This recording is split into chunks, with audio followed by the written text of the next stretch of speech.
প্রথমে বাসে উঠছি, ওঠার পরে যে হেল্পার আছে ও আমার কাছে ভাড়া চাইছে। তো আমি ওরে 100 টাকা নোট দিছি। দেওয়ার পরে আমি বলছি আমি স্টুডেন্ট, হাফ ভাড়া রাখো।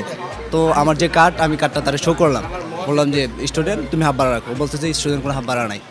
এরপরে গেল, তো ও চলে গেছে, আমার কথা কোনো কিছুই শুনলো না।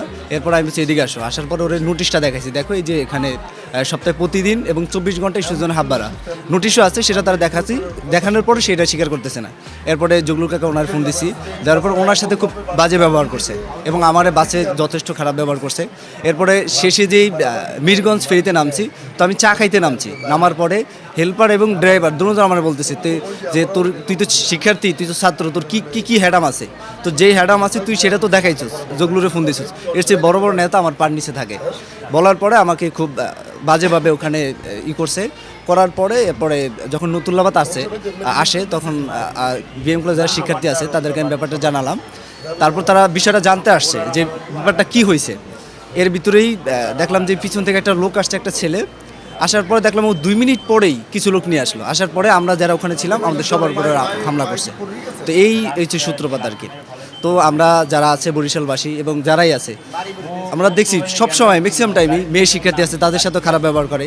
এবং হিজলামুল্লাদের রোডে ওখানে এবং ম্যাক্সিমাম যতগুলো আছে, আমরা কমপক্ষে 50 থেকে 60 বার আমরা ভাষ্যমিতির ওখানে গেছি, কোনো মীমাংসা হয় না। এবং তারা বলছে যে এটার মীমাংসা হবে, কিন্তু দেখা যায় প্রতিদিন এই ঝামেলা হচ্ছে। আমরা চাই যেন এই ঝামেলাটা আর পুনরাবৃত্তি না হয়, যে অল্পতেই সমাধান হয়। গতকালকে নতুলাবাদ বাস মালিক সমিতির সাথে এবং বিএম কলেজ শিক্ষার্থীর সাথে যে ঘটনাটি ঘটেছে এটা সত্যিই দুঃখজনক ছিল। আর এখানে সত্যি কথা বলতে সর্বোচ্চ যে দায়ভার, তার দায়ভার যে বাস মালিক সমিতি এবং ওখানে যে শ্রমিক ইউনিয়ন তাদেরকে নিতে হবে, তাদের ইন্ধনেই সম্পূর্ণ ঘটনা ঘটেছে। ইতিপূর্বে আমাদের লিস্টভুক্ত প্রায় 30 জনের মতো, 24-25 জন তো লিস্টভুক্ত আছে, হসপিটালে ভর্তি আছে। কয়েকজন আবার রিলিজ নিয়ে গিয়েছে, আর কয়েকজন এখন পর্যন্ত হয় নাই। এবং আনুমানিক সংখ্যা যদি বলতে হয়, অনেকে চিকিৎসা করায় নাই বা ফার্মেসি থেকে ওষুধ নিয়েছে, 50+ শিক্ষার্থী আহত হয়েছে। আর গতকালকের ঘটনার সাথে আসলে এমন একটা অবস্থা হয়েছে যে চাইলেই তারা সমাধান করতে পারতো। আমরা সমাধানের জন্য গিয়েছি, বাট আমাদেরকে এরকম বলছে যে তোমরা 400 আসলেও এখানে হওয়াই দেবো, এখান থেকে যেতে পারবো না। মানে এটা তাদের ইন্ধনে পড়ে এগুলো হয়েছে। আর তারা বিভিন্নভাবে অজুহাত দিচ্ছে। দেখেন ওখানে ইনস্ট্যান্ট একটা ঘটনা ঘটেছে, তারা একটা বাসে আগুন দিয়েছে, সাথে সাথে কিন্তু ফায়ার সার্ভিস নিয়ে এসেছে। যদি শিক্ষার্থীরা বাসে আগুন দেওয়ার চেষ্টা করতো, একটা বাসে কখনো আগুন দিত না, ওখানে বাসে একটাও থাকতো না। শিক্ষার্থীরা এই ধরনের কাজ করতে চায় নাই, কিন্তু তারা শিক্ষার্থীদের দায় দেওয়ার জন্য তারা নিজেদের বাসে আগুন দিয়ে আবার ফায়ার সার্ভিসকে আগেই জানাই রাখছে। ফায়ার সার্ভিস 2 মিনিটের মধ্যে আইসে আগুন বন্ধ করে দিয়েছে।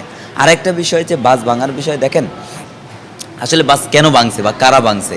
এখানে যে সব বিএম কলেজের শিক্ষার্থী ছিল বিষয়টা এমন না, ওখানে আরও অন্য লোকজন ছিল, অনেক বাইরের লোকজন ছিল, তারা ভাঙতেই পারে বাস। যদি বাস ভাঙেও থাকে সেটাও তাদের জন্য ভাঙছে, শিক্ষার্থীরা তাদের জন্য ভাঙে নাই। কারণ তারা শিক্ষার্থীদের উপর এমনভাবে 4 বার হামলা করছে, 1 বার 2 বার নয়। তো এর একটা ফিডব্যাক তো তারা পাবে, এবং সেই ফিডব্যাক যেটা দেওয়ার কথা ছিল শিক্ষার্থীরা সেটা দেয় নাই। তারা মানবতা দেখিয়েছে। কারণ বাস মালিক সমিতি, শ্রমিক ইউনিয়ন, তাদের সাথে আমাদের কোনো শত্রুতা নাই। হয়তো তাদের সাথে, তাদের অন্য কোনো ফ্যামিলির সাথে আমাদের আরও সম্পর্ক থাকতে পারে, আমাদের আত্মীয়তা থাকতে পারে, আমাদের সাথে তাদের আত্মীয়তা থাকতে পারে।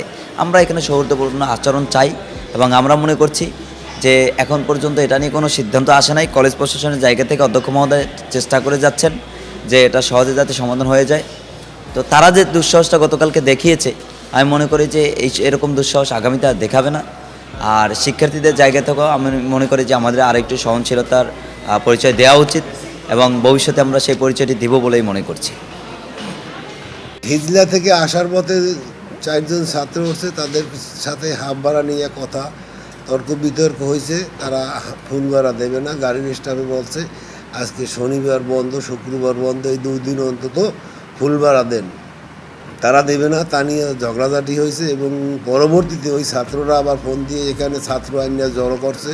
গাড়ি আসা মাত্র ওই গাড়ির স্টাফকে মারধর করছে। তারপরে শ্রমিকের সাথেও আবার পরবর্তীতে মারামারি হয়েছে। হওয়ার পরে তারা চলে গেছে। চলে যাওয়ার ঠিক 15 মিনিট পরে 1 থেকে 1,500-এর মতো ছাত্র এবং অস্ত্র নিয়ে, অর্থাৎ লাঠি, ছোটা, ইট আর রামদানিয়া এই নতুল্লাবাদে আসছে। আমরা কেউ জানিও না, কিছুও না। আসিয়া একা গাড়ি জাগো দিয়া অ্যাকশন ডাইরেক্ট অ্যাকশন এই কথা বললে গাড়ি ভাঙচুর শুরু করছে। স্ট্যান্ডে যত গাড়ি ছিল সবই ভাঙছে, একদম সামনা থেকে পিছন পর্যন্ত। মসজিদের গ্লাসও ভাঙছে, মসজিদের এই ভিতরেও ঢুকিয়া মারধর করছে। করার পরে কোনো প্রশাসনও আমাদের কাছে আসে নাই। এরা হলো টোটালটাই Barishal BM college, Barishal college, Hatem Ali college, এরা একত্রিত হইয়া উক্ত কাজটি করছে। তারপরে প্রশাসনকে একাধিকবার ফোন দেওয়ার পরেও কোনো প্রশাসন আগাইয়া আসে নাই। 2 ঘন্টারও অধিক সময় উক্ত তাণ্ডব চালাইছে এবং যত গাড়ি ছিল প্রায় 200 গাড়ির গ্লাস ভাঙচুর, 2টা গাড়িতে আগুন, তারপরে কাউন্টারগুলো ভাঙচুর, কাউন্টারে ক্যাশ নিয়ে যাওয়া, ল্যাপটপ নিয়ে যাওয়া, সব কিছু নিয়ে গেছে। আমরা জিম্মি অবস্থায় অফিসের ভিতরে বসেছিলাম, অফিসও গেট ভাঙতে আইছিল কিন্তু ভাঙতে পারে নাই। প্রশাসন আমাদেরকে কোনো সহযোগিতাই করে নাই এবং প্রশাসন এখন পর্যন্ত কোনো রকমের কোনো যোগাযোগও করে নাই, কিছুই করে নাই।